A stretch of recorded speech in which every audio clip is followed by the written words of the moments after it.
Hey guys, this Reviews and More, back with another review on an item I picked up this time from Ross Dress for Less for 15 bucks basically. So this is a brand called Penguin. They are produced in the USA, and I believe they're actually made, or they're bottled or distributed, I'm not sure how the actual business structure works, with the same company as Perry Ellis. So similar products, or at least similar distributing method. So you sometimes will see Penguin often in stores next to Perry Ellis at, like, in this case, Ross. You can sometimes see them at Burlington, as well as other places like TJ Maxx on occasion. Just depends on where their buyers get stuff. So real fast, let's go ahead and jump right into it. This is a very inexpensive brand. I think I found when I was looking up the notes online, I think Joma Shop has this thing listed for like 25 bucks, but again, you can find Penguin different colognes, their brand, for well under $20 typically.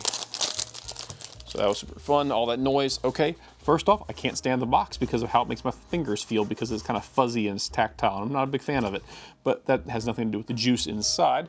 So let's go ahead and jump right in. Again, this is a very inexpensive, and I think based on the notes, it'll be kind of a fresh scent. It's actually very well packaged, strangely enough. I was kind of expecting kind of a rinky-dink, kind of crappy packaging, but it's actually well done.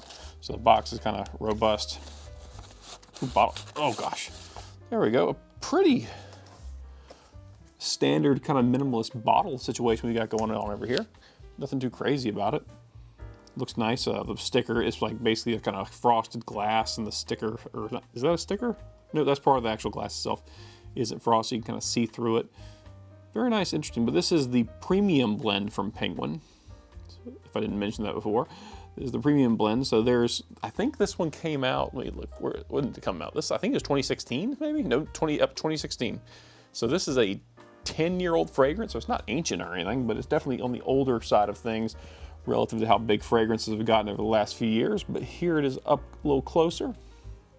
As always with these reviews, the way I do them, I will do a test spray on paper, then I do a test spray on the skin, and I talk about the notes with you. So first off, let's talk about the actual notes as they're listed.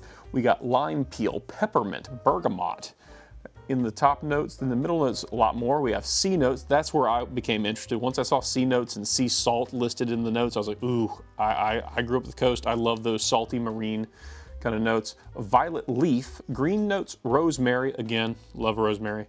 Driftwood, those are the middle notes, and then the base notes of vetiver, driftwood, and musk. So this screams hyper masculine kind of fragrance to me.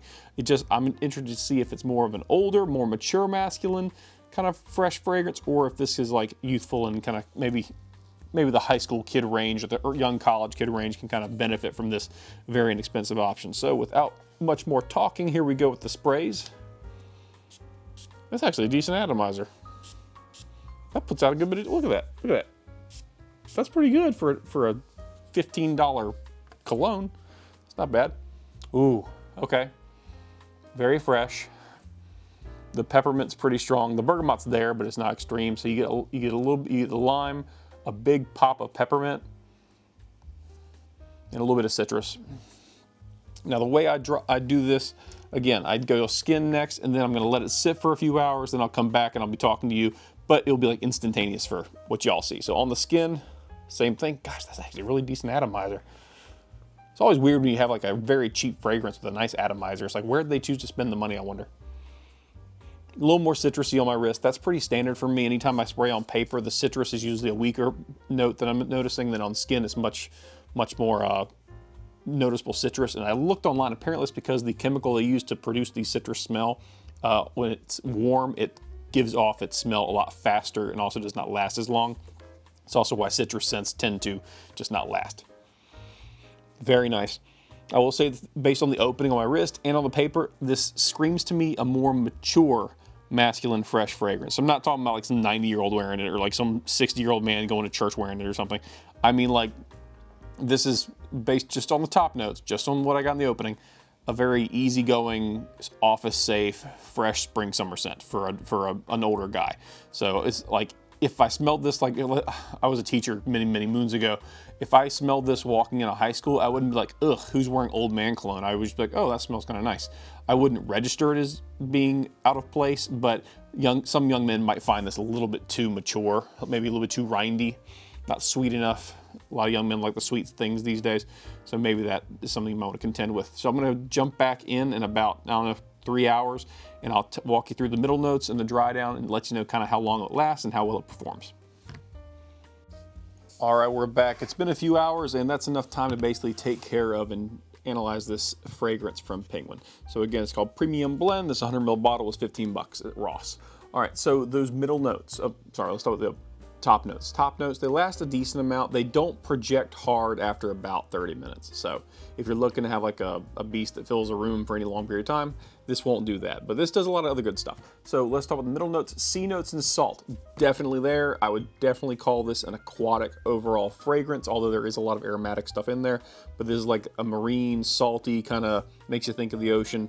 That's the vibe I'm getting from this, and that's kind of what sticks with me and kind of pushes the hardest among all the other various notes that I'll mention now.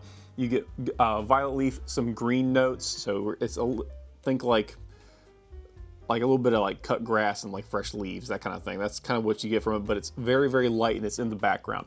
And then you get a little bit of rosemary, just that kind of makes it a little more aromatic. Again, it's there, but the C notes and the aquatic and the salt notes, they're predominant in the middle. Now, when you get to the base notes, that driftwood, that musk, that vetiver, they're all there. It's all very professional. It's all very masculine, standard. I want to amend myself from earlier. I would say this is a more youthful fragrance now that dry down occurred and I had those C notes and that salt notes. It gives me that Aqua de Jo kind of vibe with it, like the Profundo, that kind of salty aquatic feel. So just keep that in mind. So I'll amend that. This is not a super mature scent the way I was kind of thinking it was. This is much more youthful, middle of the road. I mean, no one's gonna bat an eye when they smell this on you, and they'll think you'll smell nice because it's actually a very nice overall fragrance. And again, those base notes of driftwood and musk, I got the musk and the driftwood. I understood I was basically getting woody notes. I wouldn't say driftwood. I think that's more there for marketing, but I would say that it's more of a musk mixed with just a wood, like dry wood note. That's kind of what I get from it. And again, that adds in with the vetiver, which comes off as very dry and woodsy. And overall, very, very nice dry down. When the dry down does occur, it's very good. The biggest flaw to this fragrance, and it's a common theme with marine and aquatics, is they don't tend to have a big longevity. It pushed for about 30 minutes where I was projecting good sillage, all that fun stuff, but that's 30 minutes. I can smell it on my skin. I can smell it as I'm moving around a little bit for about 3 hours. After that, it's kind of a crapshoot. So this is, to me, is kind of like I'm going out to lunch. I just got back from the gym. I'm taking a shower. I'm taking a midday shower for some reason. I just want to smell nice for the rest of my public evening with my family and whatnot, or maybe you gotta go run an errand or something. Throw this on and you'll last for about 3 to 4 hours. It'll make you smell nice out in public, around your family if you want to smell nice, and kind of take care of them from there. For me, this is like I just got out of the shower. I just got out of the shower. I want to make sure I smell nice the rest of the evening. Perfect for that. If you just want to go out in the morning, and you can douse yourself in this, who cares? It was 15 bucks for 100 ml. So go ahead and douse yourself down with this. Overspray, respray, reapply. This is a perfect gym bag fragrance. That's how I would describe it. It's a very nice, easy gym bag fragrance. Let's say you go to the gym, take a shower, spray, spray, spray, spray, spray. You're gonna smell very nice, very clean, even post shower and all that fun stuff will be a little bit just nicer overall.